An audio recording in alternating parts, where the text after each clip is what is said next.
I mean, this is why we have to license childbirth, so we can evolve the species, have higher IQs, more knowledge.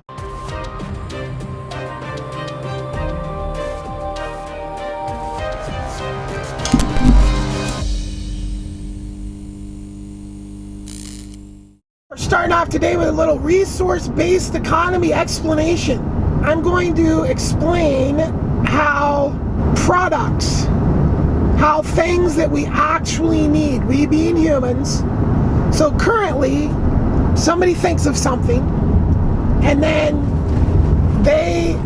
that thing, whether it becomes a thing and people are able to buy it or not, has very little to do with how well these things function and what they are. Like, if you're just a well-connected person, you can get anything made that you want and get it out in front of people.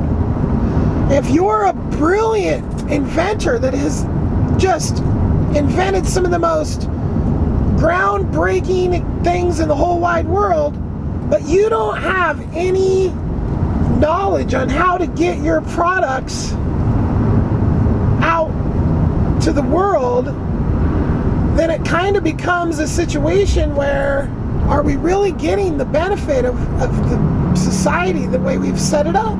In my opinion, no. In my opinion, collaboration is far superior to competition. Let's take Google Maps and Apple Maps, for example. When the iPhone first started, it used Google Maps.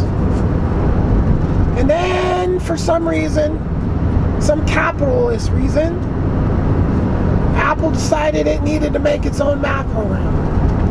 So, now we have two map programs, and probably even more. I mean, there's just like Google and iMaps or whatever, Apple Maps, that I know of. I mean, and I honestly haven't really even looked into it, so I can't even like say specifically how many different mapping programs there is. But there's even another one that's used for like Zillow and Craigslist. So there's a lot of map stuff going on, right? So this is competition. We have all these different people competing for everybody's. Okay, well, why are they competing? Well, because there's money to be had in data and knowing where people want to go and all this stuff, right? So this is just all stuff that's clogging up the mechanism. The mechanism just being how everything is set up on the planet. Now, all the people in the world that wanted to work on maps, worked on one map, and there was a forum associated with that where discussions could be made on what needs to be done and how things should progress, right? And keeping things into one where it is being constantly improved upon, and not what happens today when two people that work on the same project have a different point of view. Then all of a sudden you have two separate projects with the same goal. They break apart and they go in their own separate ways to try to prove out their own, okay? In some situations, proving out products' viability and usability is very important. You know, limited runs of stuff to see if it works. That's great in product development. If you're looking at maps like a product, which we were talking about maps just as an example of how collaboration could be far superior to competition. Right now, I use Apple Maps in my navigation because it works with my phone and my stereo system in my truck. So, but a lot of the times I use Google to do things because I liked Google. Like I was like, Apple, you know, seriously, why don't you just work with Google to make your mapping. Well, they just don't want to be under the Google. And overall, I don't blame them in this capitalist society trying to get their own thing going. I mean, that's the way it all works. You want to keep the people in your ecosystem. You don't want them going over here, because what else are they going to do over there? Buy a Google phone? The way it would work for products being designed and produced is someone in the world. So a social networking site that would be actually good for the world would have engineering programs built right into the social network. So people could work on projects right in the social network. That's what people, I mean, what do people talk about now on social media? News? Yeah, news. Why this system isn't working correctly. That's what news is.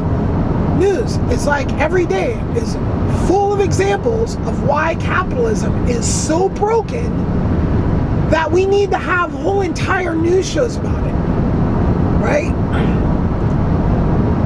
It's just easy for me to see how broken the system is and how easily a system that isn't broken could be put into place that would seriously, like, in the need for news.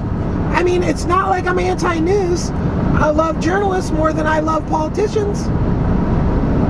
But in a perfect society, like, I guess, you know, reporting on innovation, but people can report on themselves nowadays. I mean, we won't really need journalists in a resource-based economy, because everybody's their own journalist. Their own journalist now, right? And there's no motive to lie because capitalism's gone. So back to the website that would be the way that product development and distribution would happen. So we all know how it happens now. So in the future, in a resource-based economy, people would have a vision, a product. They'd say, hey everybody, look at this idea I have. They don't do that now because they don't want their idea stolen by everybody, and they could take it to market faster than them. So they push out inferior products really quickly, and we get a bunch of garbage. Hey everybody, I got an idea. You know, CAD drawings, you know, descriptions, all that, posts, boom. People are like, either, you know, that's a horrible idea, or that's a great idea, or it needs some work, you know, wherever it falls within the realms of usefulness. So once the product goes through this, like, evaluation period, and the evaluations also would come into, do we have the resources to create this thing? Do we really need it so bad that we're gonna scoop stuff up or pump stuff up out of the earth and put it through this energy intensive process to turn it into this thing we want? Okay? So that's one of the processes. Do people really need it? Right? Which, the focus is on automation, right? We're trying to automate the world. Robots taking care of people, doing the stuff that the BS labor stuff. We don't need BS labor anymore. We have robots. So when you're designing products, a lot of that design process is going to be designing robots to alleviate people's labor. It's not going to be like 10 million toothbrushes, right? I mean, this is why we have to license childbirth, so we can evolve the species, have higher IQs, more knowledge, more stable humans through breeding. just simply breeding the right types of humans where we don't have to worry about dummies coming up with, you know, two-handed toothbrushes or something ridiculous like this, right? I mean, we're talking about the sky's the limit, really, because the amount of suppressed technologies that we have on this planet currently, if just dumping that stuff out into the public and saying, okay, let's make a killer planet, things are going to get really cool really fast. I mean, I don't really see any reason why we couldn't have roller coasters as transportation for people that want that, you know? We have the resources.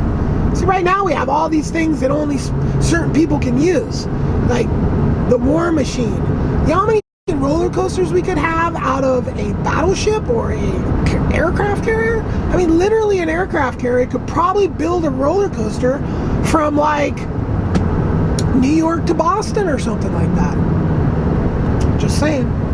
This is the things we waste our money on now, why we can't have everything. Everything is just simply not wanting for stuff, not being hungry, not being, oh, I need to go over here or whatever, you know? So, I'm getting off topic. The focus of this is product design evolution. So, these products that get put out in limited supply for testing, manufacturing, getting our manufacturing plants to the point where they're more decentralized. Right now, I mean, the world's manufacturing is done in China. Well, we're having a manufacturing revolution with 3D printing. Decentralizing and the way we build products. So, right now we have like people that basically work in slave labor conditions in factories, building us all these things that we all need in a resource-based economy. So how do we do that? How do we build things without having people as slaves and things? How do we build all these things? Well, a lot of it is going to be people building their own stuff. The robots can pump out stuff. There's certain things. Eventually, robots will be able to do everything. But in the meantime, we need to address this. This, what I'm talking about, addresses this issue. When Carl Sagan says something to the effect, I'm paraphrasing, of everybody uses technology, nobody understands it, and this is a huge issue. Okay? So, in a resource-based economy, initially, before the robots were building everything, decentralizing manufacturing means that people should be building their own phones from parts that robots manufacture in mass. The assembly process. Shout out to Strange Parts.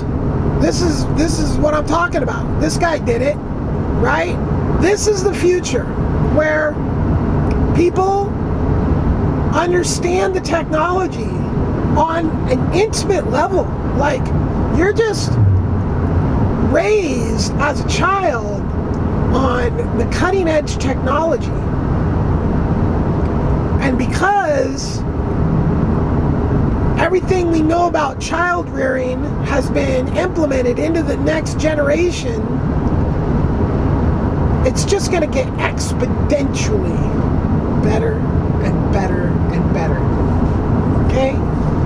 I mean, before long, people are going to be throwing up Starship Enterprise level designs of spaceships, architecture done. We're ready to build that thing. Run it through the AI. Oh, the AI says all we got to do is catch a couple asteroids and we'll have enough minerals to build this thing, right? So then we build some stuff to catch some asteroids. We build some other stuff. This is what I'm talking about. A cool future. No, we're not going to blow up these people or argue about, you know, left and right and all this. I mean, there's not going to be that many rules.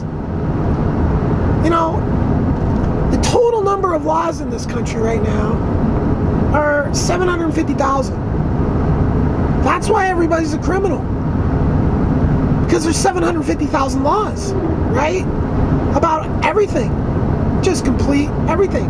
Let me wrap up the product thing here real quick, and then I'll go on to the laws, because that's like a whole nother subject here. I'm getting sidetracked.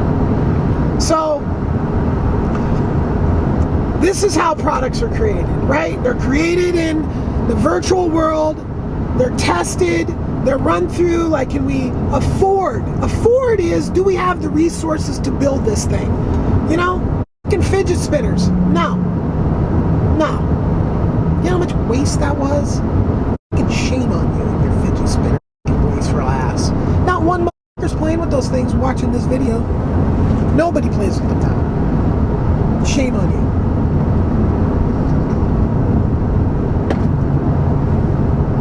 I don't have a fidget spinner. Okay. I think if you have any questions about how products would be developed, manufactured, and then delivered to the public, leave them in the comment section below.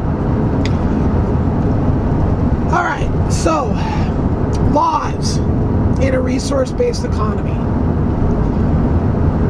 Number one, the way I envision society being arranged is, number one, I think it's a horrible idea to have lawmakers. I think we come up with a very, very simple, probably like a handful, or maybe even just like one. I mean, literally one law, do no harm, could cover the whole gambit. And I think instead of having like, think of it like some sort of like tapestry or banner or something like this, and really the top should be something inspirational, like not like rah, don't do this or else that. It should be like educate oneself to infinity or something like inspirational like that, where when you're a kid and you're looking at the behavior of the adults around you, and they're explaining to you the foundations of our civilization are based on this, literally one freaking thing. Be cool. Oh yeah, Bill and Ted's Excellent Adventure. Yeah, that was this like one to be cool to each other. Okay, something like that, right? Then you go over here and you say, do no harm, right? So really, you inspire people to be positive with your first little statement or whatever, and then you go and don't do this, which is anything bad, right? And people just know, and the people who don't know, sociopaths, psychopaths, those people, we're not going to have those people anymore because we're going to stop breeding them, right? And yeah, problem solved, right?